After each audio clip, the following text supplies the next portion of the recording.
হিন্দু সনাতন ধর্মে জন্মদিন পালনের নিয়ম নেই, জন্মতিথি পালনের নিয়ম আছে। রামচন্দ্রের জন্মদিন কেউ পালন করে নাকি?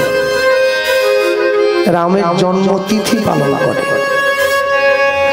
কৃষ্ণের জন্মদিন পালন হয় না, জন্মতিথি পালন হয়।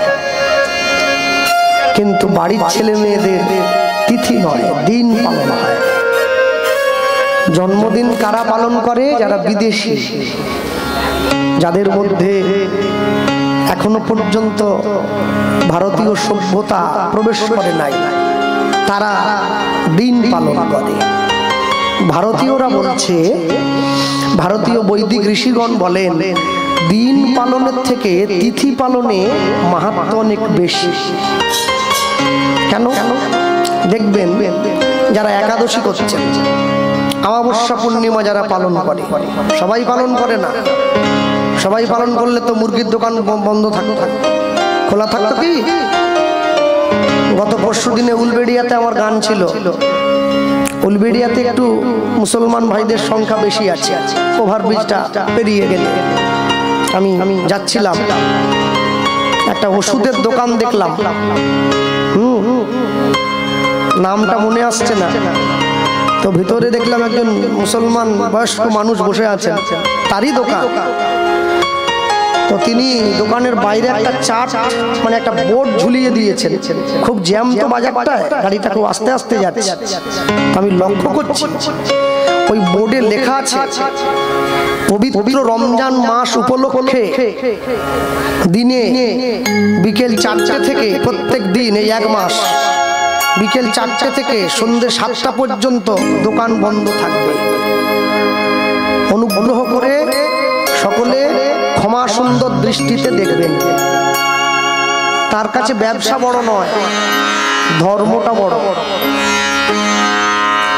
আর আমার গ্রামে যেদিনকে দোল পূর্ণিমা হয়, গ্রামের বাইরের মদ দোকানটা এমনি সময় 8 ঘন্টা খোলা থাকে। গ্রামের কীর্তনের দিন 24 ঘন্টা খোলা।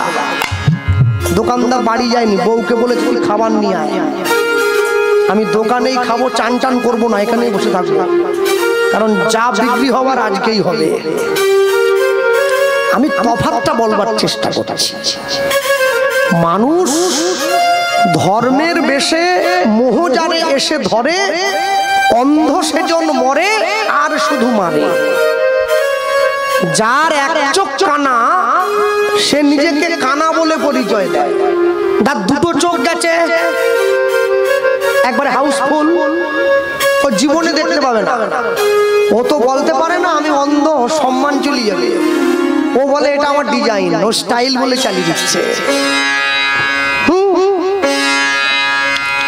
যার এক কান কাটা, সে তো বেহায়া, সে ঢাকা দিয়ে চলে, কেন কানটা লজ্জায় কাটা গেছে তো। যার 2 কান কাটা, সে বলে আমার এটা ফ্যাশন। কিছু লোক আছে দেখবেন, তাদেরকে আপনি যত হেলাছেদ্দা করুন, যত নিন্দে করুন, ওদের গায়ে লাগবে নি, চামড়া মোটা হয়ে গেছে। আর কিছু লোক আছে, একটু অসম্মানজনক কথা শুনলেই তার একবারে স্ট্রোক হয়ে যাওয়ার জোগাড়। দুজনেই তো মানুষ, তফাৎটা কি? মানসিকতার তফাৎ আছে, মনুষ্যত্বের তফাৎ আছে, বিবেকের তফাৎ আছে, বৈরাগ্যের তফাৎ আছে, চৈতন্যের তফাৎ আছে। মানুষ হলে হবে না। শুধু মানুষ হয়ে জন্ম নিলে মানুষ বলে না, মানুষ হবে আসবে যেদিন জ্ঞানের চেতনা। মান আর হুঁশ দুটোকে সমানভাবে অন্তরে পালন করবেন যিনি, তিনি মানুষ। আর যার অন্তরে মান আর হুঁশ দুটোর একটাও নেই, তিনি তো মানুষের মতো দেখতে, তিনি তো বেহুশ। যারা বৃন্দাবনে যাচ্ছি আমরা, চৈতন্য মহাপ্রভু না থাকলে কলিকালের মানুষ জানতেই পারতো না বৃন্দাবন খায় না মাথায় দেয়। তবে একটা জিনিস আমার ভালো লাগছে, আজকে আপনাদের এই জায়গাতে এসে, এই পাড়ায় আইসক্রিমের দোকানটা বসেছে, এটা বসবে, ভালো জিনিস। কিন্তু একটা জিনিস বড় সুখ দিচ্ছে আমার মনে, অন্তত গ্রামের মানুষ হরিনামকে কেন্দ্র করে, হরিনামকে উদ্দেশ্য করে তারা কোন রকম ডিম চাউমিনের দোকান বসতে দেয় নাই। এইটা বড় ভালো লেগেছে। এই ধারাটা বজায় রাখবেন। যতদিন কীর্তন হবে গ্রামে। আমি তো হাওড়া জেলা অনেক অনেক জায়গায় যাই, কীর্তনও হয়, ওইদিকে চিকেন পকোড়াও ভাজা হয়, মানুষে কীর্তনও শোনে, আবার মুরগির ছাটের চপও কিনে খায়। একসঙ্গে দুটো করতে চাইছে, হয় কি দু নৌকায় দিয়ে পা, দু ঠ্যাং তুলে ওপরে চলে যা, যে কোনো একটাই পা দিতে হবে। নৌকাতে উঠবেন, জলেও নামবেন, তা বললে তো হবে না। যাক, গ্রামের মানুষের যে রুচিটা এখনো হারিয়ে যায় নাই, এর জন্য আমি আপনাদের সকলের কাছে কৃতজ্ঞ। পুষ্পম মহাজন লিখছেন, কত সুন্দর লিখেছেন দেখুন। মধুর বৃন্দাবন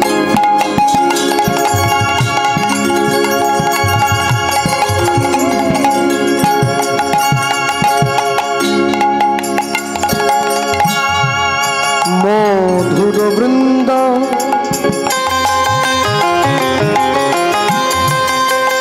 ও ভাই বিপিন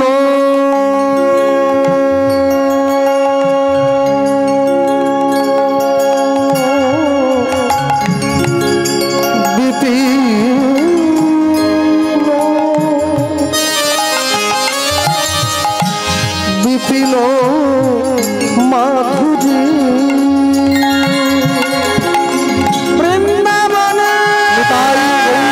আনন্দ হরিব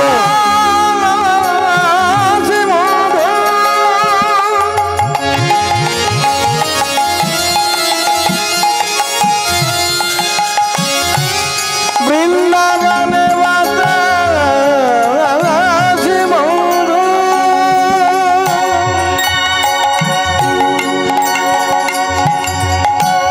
বৃন্দাবনে গুণমূলতা তারাই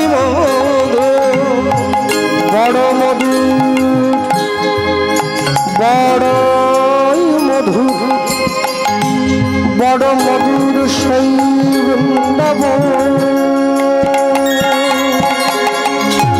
মধুর বৃন্দাবন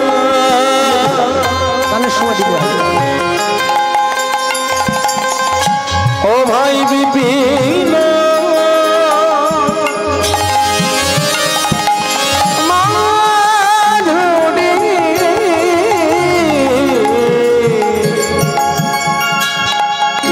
প্রবেশ চাতুরী, প্রবেশ চাতুরী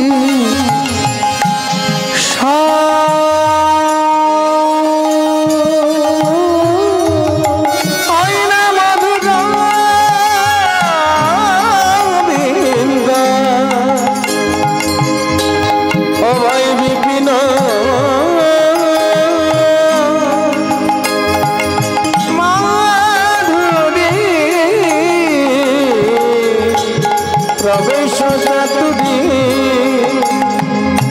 প্রবেশ চাতুরী, প্রবেশ চাতুরী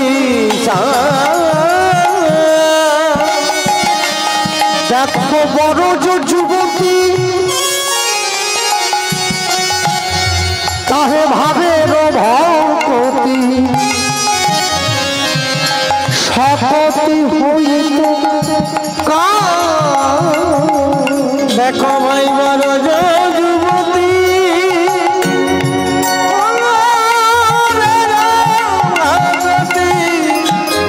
শপথি হইতে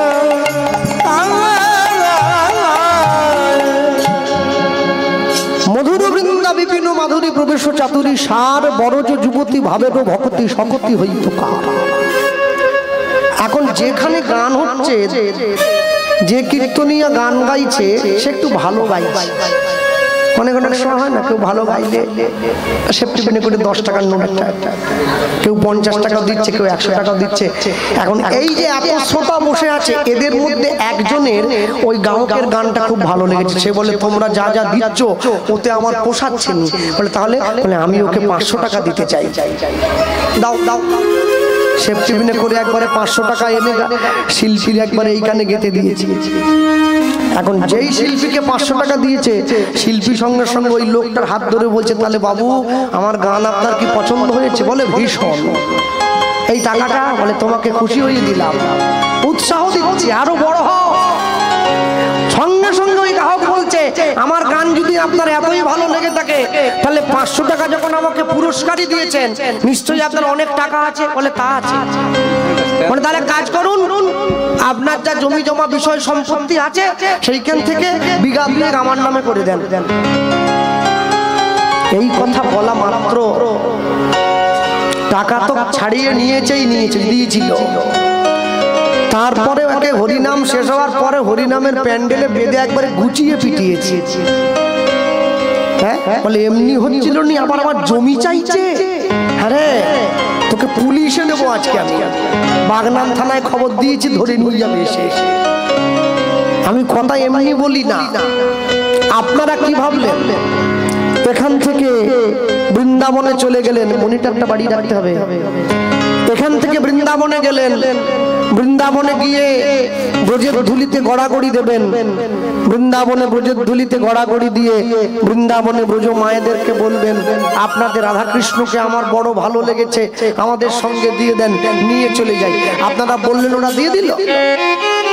মা বাড়ির আবদা চাইবে না, দিয়ে দেবে।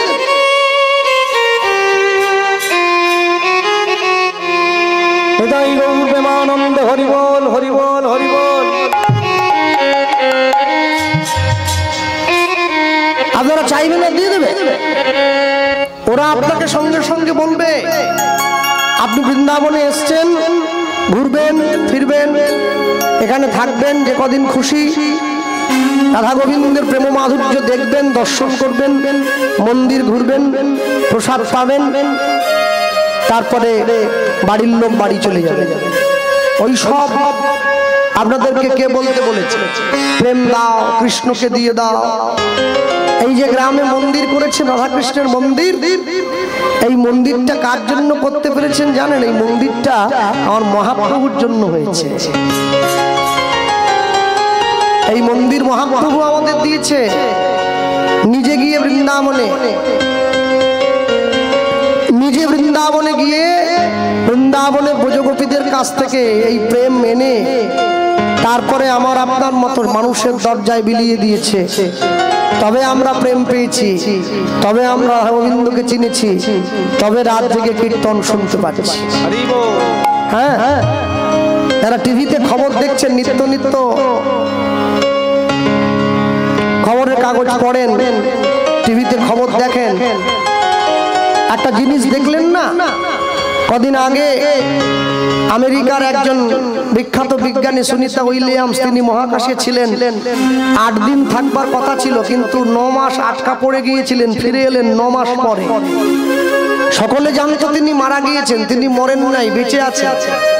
ফিরে আসার পরে যখন তার প্রয়োজনীয় জিনিসপত্রগুলো ব্যাগ থেকে একটু একটু করে বের করা হচ্ছিল, সেই প্রয়োজনীয় জিনিসপত্রের মধ্যে থেকে 2টো জিনিস পাওয়া গিয়েছে, এটা খুবই গুরুত্বপূর্ণ। একটা হচ্ছে শ্রীমদ্ ভগবত গীতা, আর একটা হচ্ছে একটা গণেশের মূর্তি। যিনি আমেরিকার মানুষ, বিজ্ঞান নিয়ে গবেষণা করছেন, সারা জীবন এত উচ্চ শিক্ষিত হয়েছেন, যিনি বিজ্ঞান নিয়ে পড়াশোনা করলেন, বিজ্ঞান নিয়ে গবেষণা করলেন, সেই মানুষটা মহাকাশে যাচ্ছেন বিজ্ঞান নিয়ে গবেষণা করবার জন্য, সঙ্গে গীতাটা নিয়ে গেছেন। গীতার কি দরকার? গীতা কোনো ধর্মের ধর্মগ্রন্থ নয়। গীতা হিন্দু, মুসলমান, শিখ, খ্রিস্টান, জৈন, বৌদ্ধ সবাই পড়তে পারে। গীতা কারোর জন্য বাধা নেই। তুমি পড়বে না, তুমি পড়বে, তুমি পড়বে না, তুমি পড়বে। গীতা পড়লে জীবনের ধাপটা সুন্দর হয়, জীবনের শৈলীটা সুন্দর হয়, জীবন সুন্দর হবে। তবে তার জন্য পড়তে হবে তো। যে মরে গেছে, মরা মানুষের বুকের উপরে লোকে গীতা দিয়ে দেয়। মরার বুকের উপরে গীতা দিয়ে কি হবে? ও গীতা দেখতে পায়, সাদা না কালো। জীবনে বেঁচে থাকতে থাকতে একটু পৃষ্ঠাটা উল্টে দেখতে হয়। ভুল হোক, আমি ভুলই পড়বো। এখানে তো পরীক্ষার ব্যাপার নেই যে ভুল পড়লে কেউ নাম্বার কেটে নেবে। আমি ভুলই পড়বো, কিন্তু পড়তে ক্ষতি কোথায়? দস্যু রত্নাকর যদি মরা মরা উচ্চারণ করতে করতে রাম উচ্চারণ করতে পারে, জগাই মাধাইয়ের মতো মাতাল যদি মহাপ্রভুর চরণ পেয়ে যেতে পারে, মলয় চাঁদ কাজীর মতো মুসলমান যদি হরিনাম গাইতে পারে, তাহলে আমি কেন পারবো না? এই বোধটা সবার আগে অন্তরের মাঝে বসিয়ে নিতে হবে। তাই বৈষ্ণব মহাজন লিখছেন, কত সহজ করে দিয়েছেন দেখুন, একদম সোজা করে দিলেন। গাও পুনঃ পুনঃ শ্রী গৌরাঙ্গ গৌরাঙ্গের গুণ, এই ইনপুট বাড়াও, ইনপুট সাউন্ড। তোমরা গৌরাঙ্গের গুণ গাও, গুণ গাও, গুণ গাও।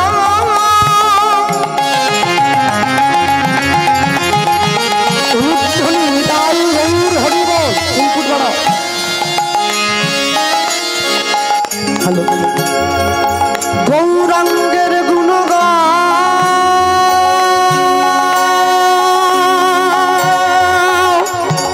দিলে করো, দিলে করো। গৌরাঙ্গের গুণ গাও, গুণ গাও, গৌরাঙ্গের গুণ গাও, গুণ গাও, গাও পুন পুন। শ্রী গৌরাঙ্গের গুণ গাও পুন পুন, শ্রী গৌরাঙ্গে পুন পুন, পুন পুন গাও গুণ, পুন গাও, পুন পুন। যার নুন খেলে তার গুণ গাও, নইলে মানুষ তোমায় বেঈমান বলবে, অকৃতজ্ঞ বলবে, অমানুষ বলবে। গাও পুন পুন শ্রী গৌরাঙ্গের গুণ গাও পুন পুন, শ্রী গৌরাঙ্গের গুণ। এই মনে হিংসা নিয়ে নয়, এই মনে পেচ নিয়ে নয়, এই মনে পরের ক্ষতি চেয়ে নয়, সরল করিয়া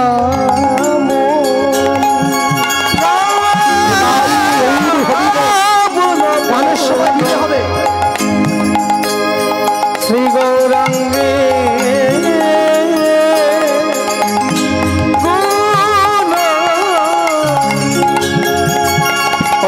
সরল করিয়া, সরল করিয়া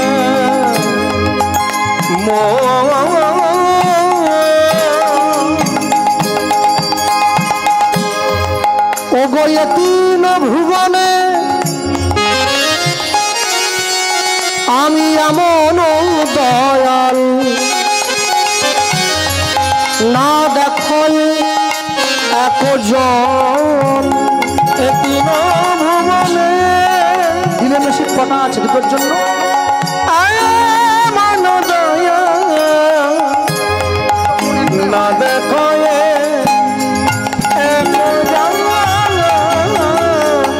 আমি যে তিন ভুবনে এমন দয়াল,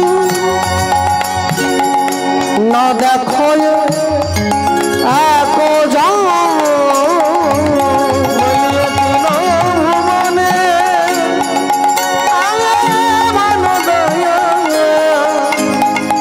না দেখো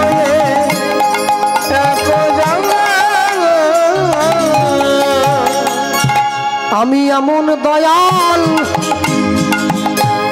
আর দেখি নাই, আমি এমন দয়াল করে রাখো, সাউন্ড ড্রাই হয়ে আছে, আর দেখি নাই। আমি এমন দয়াল আর দেখি নাই, আমি এমন দয়াল আর দেখি নাই। যেজন মার খাবে পায়ে ধরে প্রেম বিলাবে, এমন দয়া আর দেখি না। যেজন জগাই আধায়ের মতো মাতালকে হরিনাম দিলাম, এমন দয়া আর দেখি না। যেজন মলয় চাঁদ কাজীর মতো মুসলমানকে কৃষ্ণ প্রেম বিলাম, এমন যেজন চপল গোপালকে উদ্ধার করিল, এমন দয়াল দেখি নাই।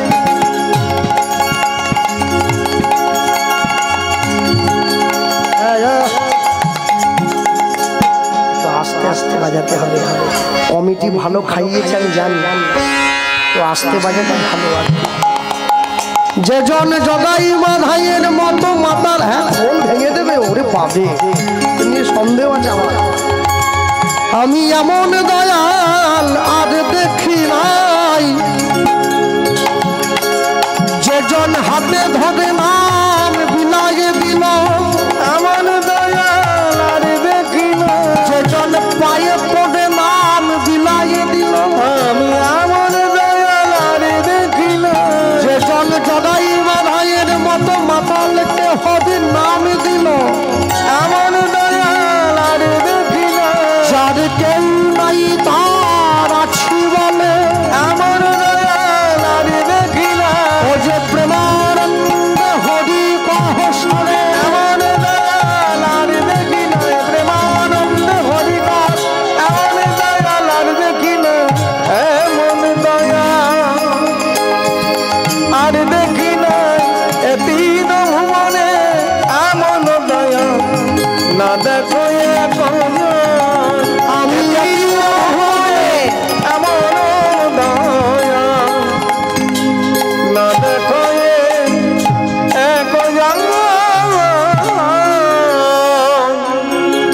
যে ভগবানকে ভালোবাসে ভগবান তাকেও নাম দিয়েছে, যে ভগবানকে ভালোবাসে না ভগবান তাকেও নাম দিল। আশ্চর্য কি, যে ভগবানকে ভালোবাসে ভগবান যে তাকে নাম দিল, সে ভগবানের নাম ভক্তি শ্রদ্ধা সহকারে গ্রহণ করল।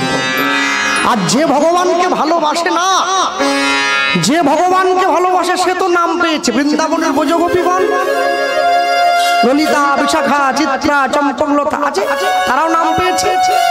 শ্রীদাম, সুদাম, দাম, বসুদাম, এরাও কৃষ্ণ পেয়েছে। আবার কুরুক্ষেত্রের মাঠে গিয়ে দুর্যোধন, দুঃশাসন, এরাও তো কৃষ্ণ পেয়েছে। তাই এদের পাওয়া আর ব্রজগোপীদের পাওয়া কি এক না? তফাৎ কি? আস্তে। আপনি কি শিখছেন এটা বড় কথা নয়, কার কাছ থেকে শিখছেন এটা বড় কথা।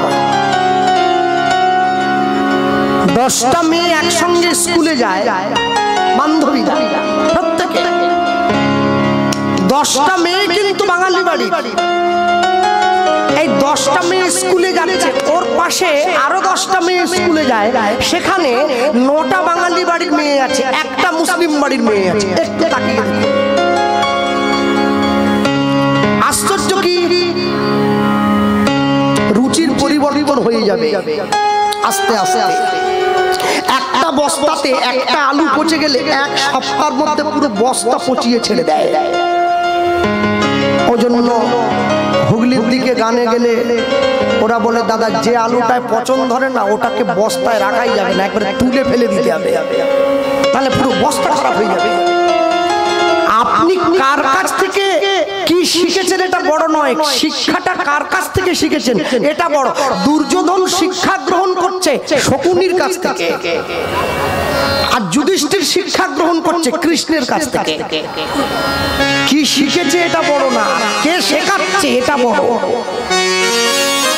শকুনি আবার ভালো জিনিস শেখায় না, যা শুনলে নিজের জীবন একবারে পথে নেমে যাবে ও সেইটা শেখাচ্ছে।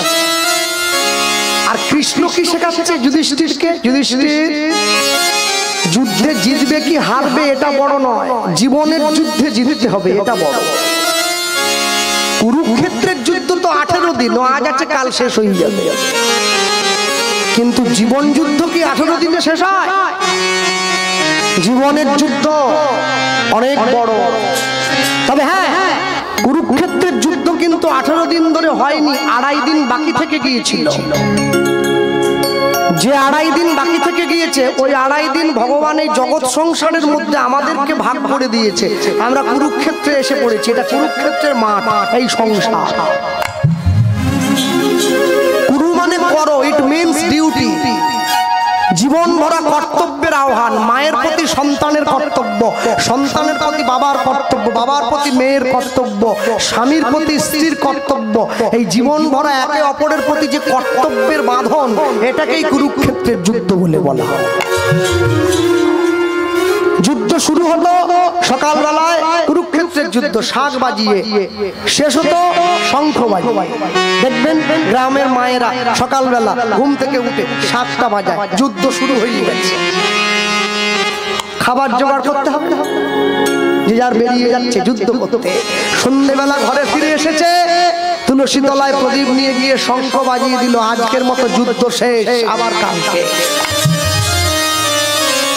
তাহলে 2.5 দিন যে বাকি রয়ে গেছে বুঝলাম কি করে? 2.5 দিন বাকি রয়ে যাওয়ার সব থেকে বড় কারণ একটু কুকুরের দিকে তাকিয়ে দেখুন। যাদের বাড়িতে পোষা কুকুর আছে, পেই পেই করে ডাকে, স্পিচ নাকি বলেন না ওই কুত্তাগুলো, কুকুরের থেকে তো মানুষের দাম বেশি, ওই জন্য এখন কুত্তা বলে না, কুকুর বলে। বজবজে একটা বাড়িতে গানে গিয়েছিলাম, তাদের 2টো কুকুর আছে। আমি যেই বাড়ির মেয়েকে ডেকে বললাম, মা কুকুরগুলোর দাম কত? বলে দাম পরে বলবো, খবরদার কুকুর বলবেন না। শালা কুত্তাকে কুত্তা বলবো না, কি বলবো? সিংহ বলবো। তাহলে কি বলবো? বলে একটার নাম শুনু, একটার নাম মুনু। মানুষের থেকে কুকুর শুনু মুনু হয়ে বসে আছে। আমি বললাম, যাক তোমার শুনুও খুব ভালো, তোমার মুনুও খুব ভালো, তোমরা ভালো না। শুনু মুনু ভালো হইলে কি হবে? সব সময়ের জন্য জানবেন, কুকুর যারা পালন করেন, শাস্ত্র নির্দেশ করে কুকুর পালন করা ভালো, কিন্তু কুকুরকে বাড়ির ভেতরে ঢুকতে দেওয়া যাবে না, তবে গৃহের ক্ষতি হয়ে যাবে। বাড়ির বাইরে রাখতে হয়। কুকুর গৃহের মধ্যে আসবে না, গৃহে মা লক্ষ্মী বিরাজ করে, মা লক্ষ্মী বসবাস করে। কুকুর ঘরের মধ্যে ঢুকে পড়লে লক্ষ্মীহীনা সংসার হয়ে যাবে। ঘরের বাইরে থাকবে, চৌকাঠ পেরিয়ে এদিকে না ওদিকে। কুকুরের মধ্যে ভাগ করে দেওয়া হলো। কুকুরটার দিকে তাকান, বুঝতে পেরে যাবেন কুকুর যখন ঘুমোতে যাচ্ছে 2.5 বার ঘুরে নিচ্ছে, 2 বার পূর্ণ, আরেকবার অর্ধেক, শুয়ে পড়ে টক। কুরুক্ষেত্রের যুদ্ধ চলছে, কুকুর বুঝিয়ে দিচ্ছে সম্পূর্ণ শোয় না, 2.5 বার ঘুরে তারপরে শোয়। আমরা নিত্য নিত্য যুদ্ধ করেই যাচ্ছি, এই 2.5 দিনের যুদ্ধ আমাদের সম্পূর্ণ হয় নাই এখনো।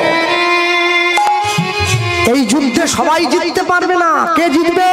যে গোবিন্দ চরণটা ধরে আছে সে জিতে যাবে। আর বাকিরা, এই যে বয়স্ক ঠাকুমারা বসে আছে, গ্রামে গঞ্জে দেখতাম, আমার নিজের বাড়িতেও দেখেছি ছোটকালে ঠাকুমাকে একটা ডাল পেশাই করা, 2টো পাথরের গোল গোল চাটকি থাকতো, মাঝে একটা দণ্ড থাকতো, চাটকির কোনায় মধ্যে ডালগুলোকে দিয়ে, মুগ ডাল, বিউলির ডাল, ওটা লাঠি দিয়ে ঘোরা দিত, সব ডালগুলো গুঁড়ো হয়ে যেত।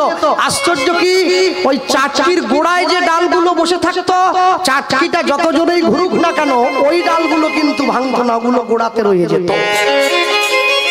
ভগবান নিত্য নিত্য ঘোরাচ্ছে, 2টো চাটকি আছে, জন্ম আর মৃত্যু, মাঝে যারা পড়বে সবাই গুঁড়ো হয়ে যাবে। দণ্ড কোনটা? গোবিন্দ চরণ। যারা ধরে বসে আছে তারা ভাঙবে না, বাঁচার পথটা পেয়ে যাবে। আর যারা ধরবে না তারা তো বুড়ো হয়ে যাবে। বেড়াল যখন ইঁদুরটাকে মুখে করে কামড়ে এক বাড়ি থেকে নিজের বাসায় নিয়ে যায় তখনও কামড় দিয়ে ধরে, আর বেড়াল যখন নিজের বাচ্চাটাকে কামড় দিয়ে এক বাড়ি থেকে অন্য বাড়িতে নিয়ে যায় তখনও কামড় দিয়ে ধরে। ওই ইঁদুরটাকে কামড়ানো আর নিজের বাচ্চাটাকে কামড়ানো দুটো কি এক হয়ে গেল? ইঁদুরটাকে কামড়ে ধরেছে মারার জন্য, নিজের বাচ্চাটাকে কামড়ে ধরেছে যেন ব্যথা না লাগে, এক জায়গা থেকে আরেক জায়গায় নিয়ে যাওয়ার জন্য। আপনাকে সিদ্ধান্ত নিতে হবে, মৃত্যু যেদিন আপনার সম্মুখে এসে দাঁড়াবে আপনি মৃত্যুর কাছে কি হিসাবে ধরা দেবেন? ইঁদুরের মতো করে, না বিড়াল যেমন তার নিজের সন্তানকে এক জায়গা থেকে আরেক জায়গায় নিয়ে যায় সন্তানের মতো করে? সেটা আপনার উপরে ছাড়া, সেটা আপনার উপরে ছাড়া। হ্যাঁ, কেন দেখবেন তুলসীর মালা গলায় দিয়েছে, হ্যাঁ, সোনার হার গলায় পড়লে নিজের পয়সায় রাত জেগে কীর্তন করে সোনার হার গলায় পড়েছি, কিন্তু হারটা পড়েছি পরার সঙ্গে সঙ্গে একটা ভয় ঢুকে গেছে, বেশি ভিড়ে যাওয়া যাবে না, ছিঁড়ে নিতে পারে, প্রয়োজনে জীবনও চলে যেতে পারে। নিজের পয়সার হার নিজে পড়লাম, জীবনের ভয়, খুলে আলমারিতে তুলে রেখেছি। আচ্ছা বলুন তো, চৈতন্য মহাপ্রভু যে তুলসীর হারটা দিয়ে গিয়েছিলেন, এইটা পড়লে কি মরার ভয় থাকে?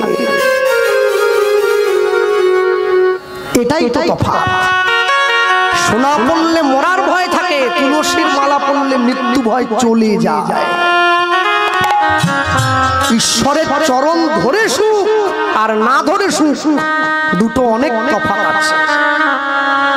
এখনো পর্যন্ত বৃদ্ধ পিতা মাতা ঘরের কোনায় বসে চোখের জল ফেলে। কেন ফেলছে? বাবা মায়েরা কাঁদে কেন? 5টা ছেলের জন্ম দিয়েছিলাম, এটা কোনোদিন ভেবে জন্ম দেয়নি 5টা ছেলে 5 হাঁড়িতে রান্না করে খাবে। এটা ভেবে জন্ম দিয়েছিলাম 5 ছেলের রান্না একই হাঁড়িতে হবে, সবাই ভাগ করে খাবে। একসঙ্গে থাকার যে সুখ, আলাদা হয়ে ভালো মন্দ খেলেও সেই সুখ পাওয়া যায় না। আপনারে লয়ে বিব্রত রহিতে আসে নাই কেহ অবনি পরে, সকলের তরে সকলে আমরা, প্রত্যেকে আমরা পরে পরে। আমি নিজে ভালো থাকবো, নিজে ভালো খাবো, এজন্য পৃথিবীতে আসিনি। সবাইকে ভালো রাখবো, এজন্য পৃথিবীতে এসেছি। তাই লিখছেন, গৌরাঙ্গ বলিয়া না গেলাম কলিজা, না গেলাম গলিজা, আমি গৌরাঙ্গ বলিয়া না গেলাম গলিজা, গৌরাঙ্গ বলিয়া হরি হরি না গেলাম গলিজা। কেমনে ধরিনু, কেমনে ধরিনু দে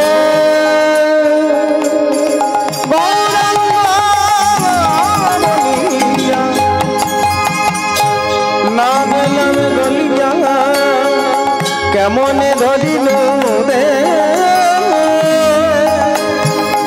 বাসুভ সহিয়া পাষাণ দিয়া,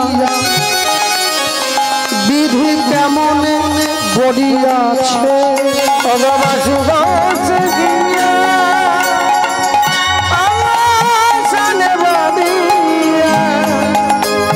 বিধি কেমনে বড়িয়াছে,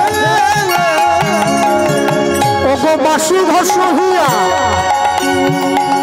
পাষাণ দিয়া, বিধি কেমনে গড়িয়াছে বলো বাসুভ সহিয়া পাষাণ দিয়া, বিধি কেমনে গড়িয়াছে। বলি আমার ভাগ্যে হলো না, আমার ভাগ্যে হলো না। মায়ের একটু এগিয়ে গিয়ে এসো, এগিয়ে গিয়ে এগিয়ে গিয়ে, এই সামনে ফাঁকা আছে, এগিয়ে এগিয়ে এগিয়ে। পিছন বেঞ্চে বসার জন্য সবাই ভিড় করে, আমি জানি। আমরাও স্কুলে বসতাম, উঠে পালিয়ে যাওয়া যায়। এসো এগিয়ে এগিয়ে। আরে আমি বলবো নি কেন জানছো? এগিয়ে এসো, ভয় নেই, এগিয়ে এসো এসো এসো, এগিয়ে গিয়ে।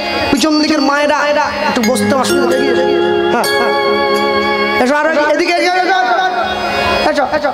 ওই যে মানটা নীল কালো রঙের মাফলার গলায় দিয়েছে, এসো এগিয়ে এসো মা, এসো এসো শোনা মা, এসো। হ্যাঁ বাবা, বলি আমার ভাগ্যে হলো না, উনি হলো না, বলি সবাই তোমার নাম পেল, বলি আমার ভাগ্যে আমি পতিত রইলাম পদে, আমার ভাগ্যে বলি এমন পতিত পাবন অবতারে, আমার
বলিয়া না গেলাম গলিয়া কেমনে ধরিনু দে কেমনে ধরিনু দে বাসু ঘোষ হিয়া পাশানো দিয়া পাশানো দিয়া বিধি কেমনে গড়িয়াছে ভালো বিধি কেমনে কেমনে গড়িয়াছে। চলো চলো গৌরচন্দ্রিকা শুনলাম, লীলা মাধুর্যের মধ্যে প্রবেশ করতে গিয়ে বলবো এই স্থানে দাঁড়িয়ে হরিসভায় দাঁড়িয়ে কীর্তনের মধ্যে দিয়ে আমরা চৈতন্য মহাপ্রভুর কথা সবসময় আলোচনার মধ্যে থাকি, কারণ মহাপ্রভুকে নিয়েই তো সব। কিন্তু একটা জিনিস আমরা বারংবার ভুলে যাই, সেটা কি জানেন? যার জন্য আমরা মহাপ্রভুকে পেয়েছি সেই মানুষটাকে আমরা বারবার অবহেলা করে পাশে ফেলে রেখে চলে যাই। সেটাকে দেখুন, আপনাদের মন্দিরেও কিন্তু দাঁড়িয়ে আছে নিতাই গৌর দুই ভাই পাশাপাশি দাঁড়িয়ে আছে। একটু ত্রুটিটা কি? ত্রুটিটা হচ্ছে নিতাই গৌর দুজনকে একই রকম কাপড় পরানো হয়েছে, দুজনের গায়ের রংটাও একই করে দেওয়া হয়েছে, তাহলে তো বোঝা যাবে না। কি করে বুঝবেন কোনটা নিতাই কোনটা গৌর? যে চেনে সে না হলে বুঝলো ডান দিকে নিতাই বাম দিকে গৌর, যে চেনে না সে কি করে বুঝবে? আমার মতো মূর্খ অধম পতিত পাষণ্ড যদি দেখে, সে দেখবে দুদিকে দুটো ঠাকুর দাঁড়িয়ে আছে, নিতাই আর গৌর, কিন্তু চিনতে পারছে না কোনটাকে। চিনবেন কি করে? নিতাই চাঁদের গায়ের রংটা ধপধপে সাদা, একবারে একদম সাদা, তাই নয় তার উপরে আবার নীল কাপড় পরেছে, সাদার সঙ্গে নীল একদম সুন্দর মানিয়েছে। আর মহাপ্রভুর গায়ের রংটা কিরকম? মহাপ্রভুর গায়ের রংটা হচ্ছে কাঁচা সোনার মতো। কাঁচা সোনাটাকে আগুনে ফুটলে যেই রকম রং হয়, মহাপ্রভুর গায়ের রংটা সেই রকম। আর মহাপ্রভুর পরনে কি আছে? হলুদ ধুতি আছে, তাতে লাল পাড় দেওয়া আছে, আর নচেত সাদা ধুতি আছে, তাতে লাল পাড় দেওয়া আছে। এইটা দেখে চেনা যায় নিতাই গৌর দুটো ভাই। ভক্তমন্ডলী মায়ের, আমি বলতে পিছন দিকে পিছিয়ে আসি। শ্রীকৃষ্ণ চৈতন্য মহাপ্রভু তিনি তার জীবনে দুবার বিয়ে করলেন, সকলে আপনারা জানেন। প্রথম স্ত্রী লক্ষ্মীপ্রিয়া, পরেরটা বিষ্ণুপ্রিয়া। আস্তে কথা বলবেন না। প্রথম বিয়েটা কিন্তু নিজের ইচ্ছায় করলেন, আর দ্বিতীয় বিয়েটা মায়ের ইচ্ছায় করলেন। দ্বিতীয়বার বিয়ে করার ইচ্ছা কিন্তু নিমায়ের ছিল না। সচিমা যখন বলল ছেলে তো মায়ের কথা ফেলতে পারেনি, তাই বিয়ে করেছে। ছেলে যখন বিয়ে করতে যায়, মায়ের পায়ে হাত দিয়ে প্রণাম করে মাকে বলে যাচ্ছে, মা তুমি আমাকে আশীর্বাদ করো, কি তোমার জন্য দাসী আনতে যাচ্ছি। কি বলেন? ছেলে বিয়ে করতে গেলে আপনার দিকে বলে, এদিকে আছে নিয়ম। হ্যাঁ, আমাদের মেদিনীপুরও বলে। মহাপ্রভু বলেছে, মা তুমি আশীর্বাদ করো, তোমার জন্য দাসী আনতে যাচ্ছি। সচিমা কিন্তু বোঝেনি নিমাই যে কি বলতে চাইছে।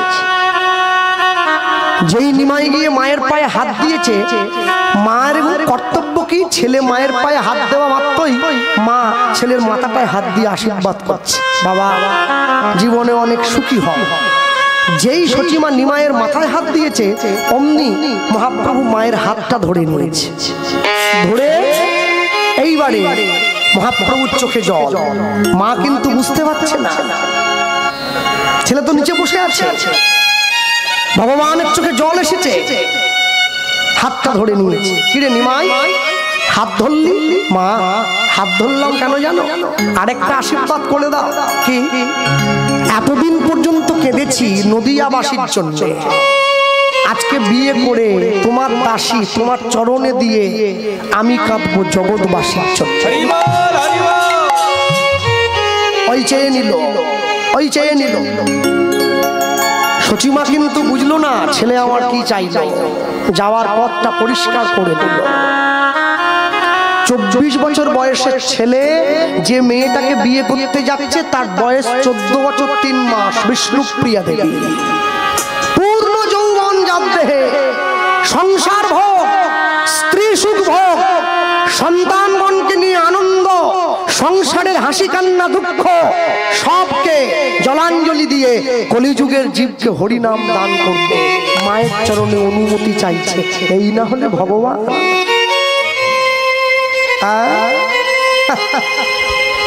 রামচন্দ্র বনবাসে যাচ্ছে, ভরত মাথায় পাদুকা নিয়ে ছুটে যাচ্ছে। দাদা দাঁড়াও দাঁড়াও। রামচন্দ্র ছুটে যাচ্ছে, ভরত পিছনে গিয়ে দাঁড় করিয়েছে।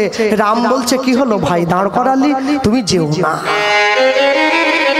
আমার মায়ের কথায় কিছু মনে করো না, তুমিই তো রাজা, আমি তোমার ভাই। আরে রাম লক্ষ্মণ ভরত শত্রুঘ্ন সনাতন ধর্মের মানুষ, গোটা বিশ্বকে দেখিয়ে দিয়েছে ভাই কাকে বলে দেখো, ভাই কাকে বলে দেখো। বড় ভাই বনে যাচ্ছে, ছোট ভাই পাদুকা মাথায় করে নিয়ে যাচ্ছে। রামকে গিয়ে বলছে তুমি যেও না, মায়ের কথায় কিছু মনে করো না, চলো দাদা, সিংহাসনটা তোমার জন্য অপেক্ষা করছে, ওটা রামের সিংহাসন, ভরতের নয়। রামচন্দ্র ভরতের মাথায় হাত দিয়ে আশীর্বাদ করছে, আমি খালি পায়ে যাচ্ছি ভরত, পাদুকা পরি নাই, আমার পাদুকাটা তোমার কাছে রেখে গেলাম, তার মানে আমি রইলাম, তুমি নও, আমি আছি তোমার সাথে।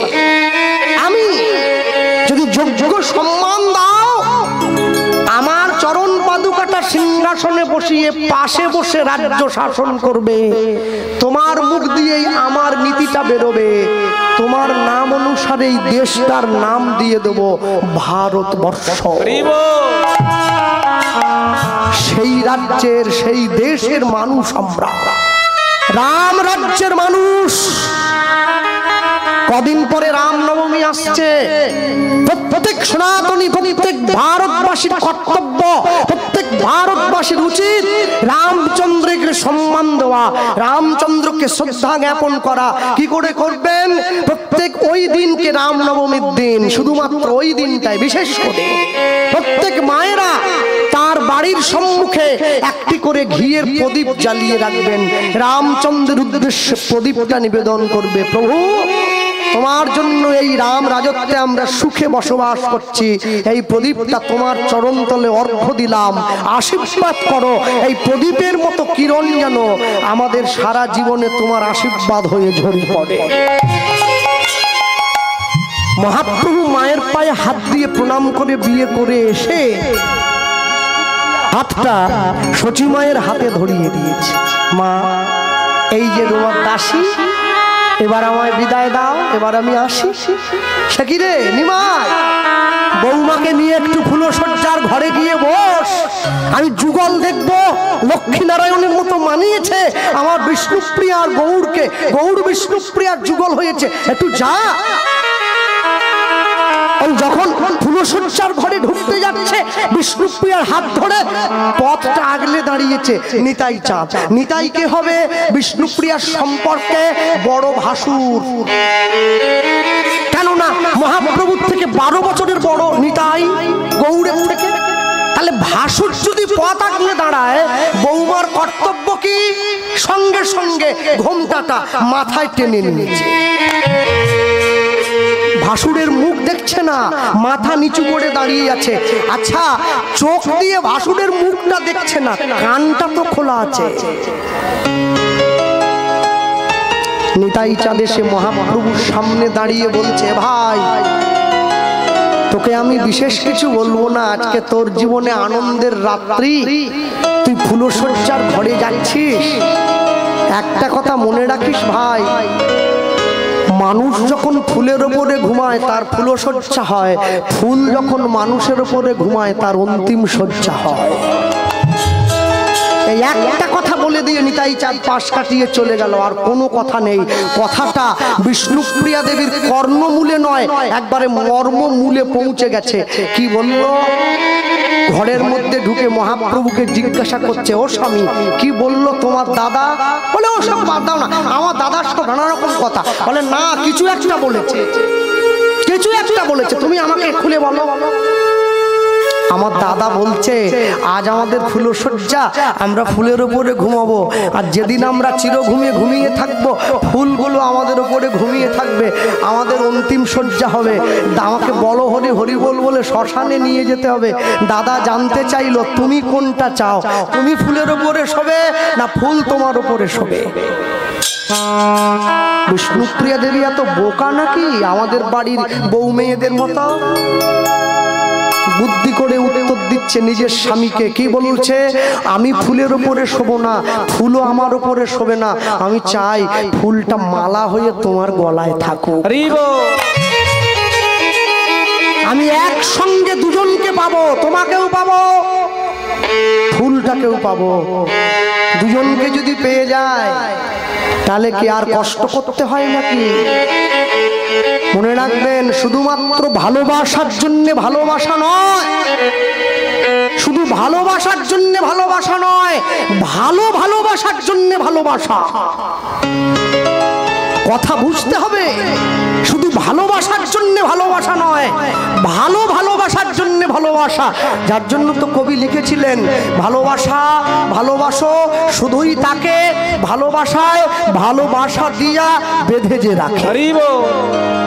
আমি দেখি টোটোওয়ালা, টলিওয়ালা, মেশিন টলিওয়ালা তার গাড়ির কাঁচের আগের দিকে লেখে রেখে দিয়েছে ভালোবাসো শুধুই তাকে ভালোবাসায় ভালোবাসা দিয়া বেঁধে যে রাখে। তুমি এ কথার মানে জানো? তুমি ছাপি দিলে? বলে না সবাই লিখছে, আমিও লিখছিলাম। ও সবাই বিড়ি খেলে আমাকেও খেতে হবে? বিড়ির প্যাকেটের গায়ে লেখা আছে সবাই কিনে খাবে? তুমি অধম বলিয়া আমি উত্তম হইব না কেন? কবির বিখ্যাত লাইন আছে। আমাদের মতো কলিযুগের জীবের জন্য মহাপ্রভু ঘর ছাড়লেন, নিতাই চাঁদকে নিয়ে সন্ন্যাস হয়েছেন, পুরীধামে চলে গিয়েছেন। মায়ের আদেশে বৃন্দাবনে যান নাই, পুরীতে গিয়ে বসেছেন। হ্যাঁ, পুরীধামে গিয়ে বসে নিতাই চাঁদের হাতটা ধরে নিয়েছে। দাদা কি তুমিও সাধু আমিও সাধু, দুই ভাই সাধু হয়ে গেলে বাংলার মানুষকে হরিনামকে দেবে। বাংলার মানুষ তো এমনিতেই কীর্তন করে না, এমনিতেই নাম নেয় না, আবার যদি বলে সাধু হতে হবে তাতে মোটেই নেবে না। নিতাই চাঁদ বলে তুই আমাকে কি করতে বলছিস? বলে আমি তোমাকে একটা অনুরোধ করছি দাদা, তুমি আরেকবার বাংলায় যাও। যেই বলেছে বাংলায় যাও, নিতাই চাঁদ কাপড় ধরে উঠে পড়েছে। আমি আসি তাহলে? দাঁড়া, লাভ দিয়ে চলে যাচ্ছ কোথায়? আমার বলা এখনো শেষ হয়। তাহলে শুধু বাংলায় গেলে হবে না, একটা বিয়ে করতে হবে। হ্যাঁ বলিস কি রে? হ্যাঁ, 1 লাখ টাকা নিয়ে যারা হরিনাম করে ওরা মেয়ে পায়নি, আমি বিনা পয়সায় হরিনাম দিচ্ছি, আমাকে মেয়েকে দেবে। বাইনান মোড় থেকে বাগনান পর্যন্ত টোটো চালালে মেয়ে দিত, হরিনাম যে কোনো মেয়ে দিবে। বেকার ছেলে সব পেটের পেছনে লেগে পড়েছে, হরিনাম করছে। দাদা শুধু বিয়ে করলে হবে না, ছেলে মেয়ের জন্ম দিতে হবে। এবারে বউ ছেলে মেয়েকে নিয়ে হরিনাম প্রচার করতে হবে, তবে বাংলার লোকে বুঝবে বিয়ে করে সংসার করে হরিনাম গাওয়া যায়। নিতাই চাঁদ বাংলায় এসেছে, হরিনাম প্রচার করেছে, বিয়ে করেছে, সংসার করেছে, তবে তো আপনারা বসে শুনছে, তবে আপনারা বসে গাইছেন, আমরা শুনছি, আমরা গাইছি, আপনারা শুনছেন। না হলে হরিনাম কোথায় পেতেন? আমাকে কমিটির ছেলেরা বললো দাদা 9:30 আসরটা দিতে হবে। হ্যাঁ 9টায় হবে না? বলে না, মায়েরা রান্না করবে, খাবে, বাসন ধোবে, তারপর সাজারি করবে, সাজবে, তারপরে আসবে। হ্যাঁ, যারা সিরিয়াল দেখা তারা দেখবে, তবে তো আসবে। কি করে আসবে? অনুরাগের ছোঁয়া কটায়? 9:30। সেই সময় আসরটা দেবো, জুরন জুরন করতে করতে 10টা বেজে পড়বে, আপনার কীর্তন শুরু হবে, ও দেখবেন ভিড় হয়ে গেছে। আসর ঠাসা। কালকে আরেকটু দেরি করে দেবো, হরগৌরী হোটেলটা হওয়ার পর। আমার মা দেখে, আমার তো শুনিয়ে মুখস্থ হয়ে যাচ্ছে। বাপ রে বাপ। হ্যাঁ, সেই কথা রক্ষা করার জন্য নিতাই চাঁদ ফিরে এলেন বাংলায়। বাংলায় এসে সংসার করে বিয়ে করে আমাদেরকে দেখিয়েছেন। লীলা মাধুর্য হরিসভায় বসে প্রচার হবে শ্রীপাদ নিত্যানন্দের বাংলায় প্রত্যাবর্তন। ওই মহাপ্রভুর চরণে প্রণাম জানিয়েছে, বাংলায় চলে আসছে নিতাই চাঁদ। আর মুখে বলতে বলতে আসছে, কি বলছে জানো তো? এতদিন পর্যন্ত নদিয়াটা শুধু নদিয়া ছিল, আমার ভাই জন্ম হয়েছে, সোনার হয়ে গেছে, শুধু আর নেই। বলতে বলতে আসে গৌরে লরে, ঘুমটা কাটিয়ে দেই। সোনার নদী যায় উলুধ্বনি। এখনো দাওনি? হরিধ্বনি শব্দ শোনা যায় গৌরে ওই বাবা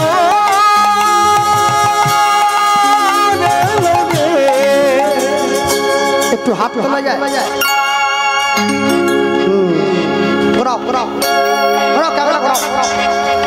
হাত যে না তুলবে সে লক্ষ্মীর ভান্ডার পাবে।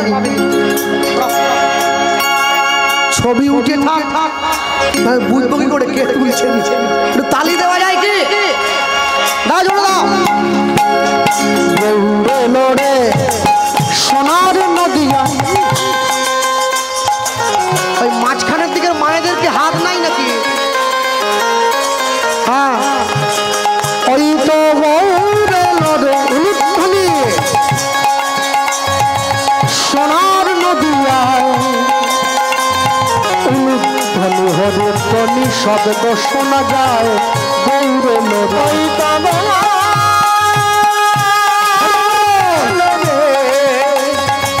সোনার নদিয়ায় উলুধ্বনি হরিধ্বনি শব্দ শোনা যায় মোদের গৌরে লোরে। ওই তো গৌরে লড়ে সোনার নদিয়ায় উলুধ্বনি হরিধ্বনি শব্দ শোনা যায় গৌরে লড়ে। ওই তো গৌরে লোরে সোনার নদিয়ায় উলুধ্বনি হরিধ্বনি শব্দ শোনা যায় মোদের গৌরে লোরে। গৌরে লড়ে সঙ্গে নিতাই লড়ে। গৌরে লোরে সঙ্গে নিতাই লোরে। গৌরে লড়ে সঙ্গে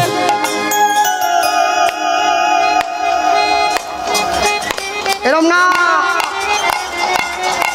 এরম দাও। গৌরে লড়ে সঙ্গে নিতাই লড়ে। গৌরে সঙ্গে নিতাই লোরে।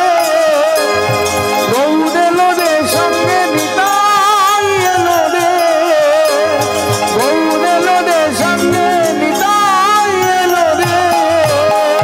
গৌরে লড়ে সোনার নদিয়া উলুধ্বনি হরিধ্বনি শব্দ শোনা যায় গৌরে লড়ে। ওই তো গৌরে নদিয়ায় উলুধ্বনি হরিধ্বনি শব্দ শোনা যায় মোদের গৌরে লোরে।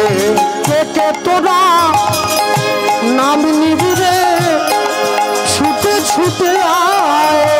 একে তোরা নাম নিবি রে ছুটে ছুটে আয়। কে কে তোরা নাম নিবি রে ছুটে ছুটে আয়। কে কে তোরা নাম নিবি রে ছুটে ছুটে আয়। প্রেম জীবের লাগি নিতাই বউ আপন বিলায়। প্রেম জীবের লাগি নিতাই গো আপনে বিলায়। গৌরে লড়ে সোনার নদিয়া উলুধ্বনি হরিধ্বনি শব্দ শোনা যায় গৌরে লড়ে। ওই তো গৌরে লোরে সোনার নদিয়ায় উলুধ্বনি হরিধ্বনি শব্দ শোনা যায় মোদের গৌরে লোরে। ওই তো গৌরে লড়ে সোনার নদিয়া উলুধ্বনি হরিধ্বনি শব্দ শোনা যায় মোদের গৌরে। তাই গৌর হরি হরি বল। সোনার নদিয়ায় উলুধ্বনি হরিধ্বনি শব্দ শোনা যায় মোদের গৌরে লোরে। ওই তো গৌরে লড়ে সোনার নদিয়া উলুধ্বনি হরিধ্বনি শব্দ শোনা যায় গৌরে লোরে। আরে বলো হয় শ্রীকৃষ্ণ চৈতন্য মহাপ্রভুকে জয় নিতাই চাঁদ কি নিতাই গৌর প্রেমানন্দ নিতাই গৌর হরি হরি বল। নিতাই চাঁদ এক পা দু পা করে মহাপ্রভুর কাছ থেকে বিদায় নিয়ে হাঁটতে হাঁটতে চলে এলো। কোথায় এলো? আপনাদের হাওড়ার পরে জেলা একটা পড়ে যার নাম হুগলি। এই হুগলিতে একটা বিখ্যাত জায়গা আছে যার নাম হচ্ছে ব্যান্ডেল। এই ব্যান্ডেল থেকে 21 কিলোমিটার ভিতরে গেলে একটা গ্রাম পড়ে, যে গ্রামটার নাম হচ্ছে আদি সপ্তগ্রাম। এই আদি সন্ত গ্রামে পতিত পাবনী মা গঙ্গার পাড়ে নিতাই চাঁদ দাঁড়িয়ে আছে। মা গঙ্গাকে প্রণাম করছে, মা তুমি আমাকে আশীর্বাদ করো, আমি যেন আমার ভাইয়ের কথা রক্ষা করতে পারি। এই আদি সন্ত গ্রামে কার বাড়ি? এই আদি সন্ত গ্রামে নিতাই চাঁদের শিষ্য উদ্ধারণ দত্তের বাড়ি। যারা ভক্তি পথে গিয়েছেন, বৈষ্ণব পথে গিয়েছেন, তারা জানেন কিনা আমি জানি না, চৈতন্য মহাপ্রভু কাউকে দীক্ষা দেননি, কাউকে শিষ্য করেননি, কিন্তু নিতাই চাঁদ শিষ্য করেছেন। নিতাই চাঁদের মোট 12 জন শিষ্য। এই 12 জন শিষ্যকে বৈষ্ণব জগতে দ্বাদশ গোপাল বলে বলা হয়। হ্যাঁ, এই দ্বাদশ গোপালের এক গোপাল হচ্ছে উদ্ধারণ দত্ত। তবে একটা কথা আছে, উদ্ধারণ দত্তের গায়ের রংটা কুচকুচে কালো, আমার চাইতো। শুধু কি তাই, এই কমিটি তো এত লাইট টাইট দিয়েছে বলে আমাকে দেখতে পাচ্ছেন, লাইটটা কমিটি তো দেখতেই পাবেন না। উদ্ধারণ দত্তের গায়ের রংটা একবারে কুচকুচে কালো।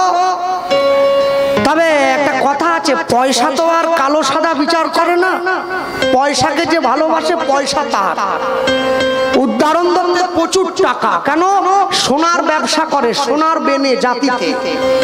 হ্যাঁ, আর এই উদ্ধারণ দত্তের কুচকুচে কালো গায়ের রং, তার উপরে সোনার বেনে। শুধু কি তাই, গলায় আবার মোটা মোটা তুলসীর মালা পরা। সকালবেলা ঘুম থেকে উঠে গায়ে একবারে সরসরে করে সর্ষের তেল মেখেছে। বলুন দেখি, কালো লোক যদি গায়ে একবার চপচপে করে সর্ষের তেল দেয় কেমন লাগছে? কালোটা একবারে খেলে গেছে, তিরপলের মতো কালো, চকচক করতেছে একবারে। সে আবার গঙ্গার চান করতে আসছে, পূর্ব দিকের রোদ্দুরটা ওর গায়ে গিয়ে পড়ে, আলো একবারে শুকিয়ে গেছে। সেই গঙ্গার পাড়ে নিতাই চাঁদ দাঁড়িয়ে আছে। যেইখানে বাঘের বয় সেখানে তো সৌম্য হয়। নিতাই চাঁদ আসছে ওই গঙ্গার পাড়ে, উদ্ধারণ দত্ত স্নান করতে আসছে সেই গঙ্গায়। গুরুদেবের সঙ্গে শিষ্যের দেখা হবে, শিষ্যও জানে না, গুরুদেবও জানে না। দাঁড়িয়ে রয়েছে, উদ্ধারণ দত্ত আসছে, কালো লোক সর্ষের তেল মেখে গঙ্গার চান করতে আসতেছে। মুখে ও তোর হিন্দি গান গাইবে না, ভগবানের নাম গাইতে গাইতে যাবে। নিতাই নিতাই নিতাই নিতাই নিত্যানন্দ নাম, গৌর গৌর গৌর গৌর গৌর গুণধাম। হরি হরি নিতাই নিতাই নিতাই নিত্যানন্দ নাম, গৌর গৌর গৌর গৌর গৌর গুণধাম। নিতাই নিতাই নিতাই নিতাই নিত্যানন্দ নাম, গৌর গৌর গৌর গৌর গৌর গুণধাম। নিতাই নিতাই নিতাই নিতাই নিত্যানন্দ নাম, গৌর গৌর গৌর গৌর গৌর গুণধাম। অবধূত শ্রী নিত্যানন্দ, জয়তু শ্রী গৌরচন্দ্র। অবধূত শ্রী নিত্যানন্দ, জয়তু শ্রী গৌরচন্দ্র। অবধূত শ্রী নিত্যানন্দ, জয়তু শ্রী গৌরচন্দ্র। অবধূত শ্রী নিত্যানন্দ, জয়তু শ্রী গৌরচন্দ্র। নিতাই নিতাই নিতাই নিতাই নিত্যানন্দ নাম, গৌর গৌর গৌর গৌর গৌর গুণধাম। নিতাই হরি হরি নিত্যানন্দ নাম, গৌর গৌর গৌর গৌর গৌর গুণধাম।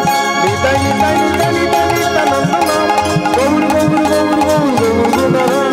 নিতাই নিতাই নিতাই নিতাই নিত্যানন্দ নাম, গৌর গৌর গৌর গৌর গৌর গুণধাম।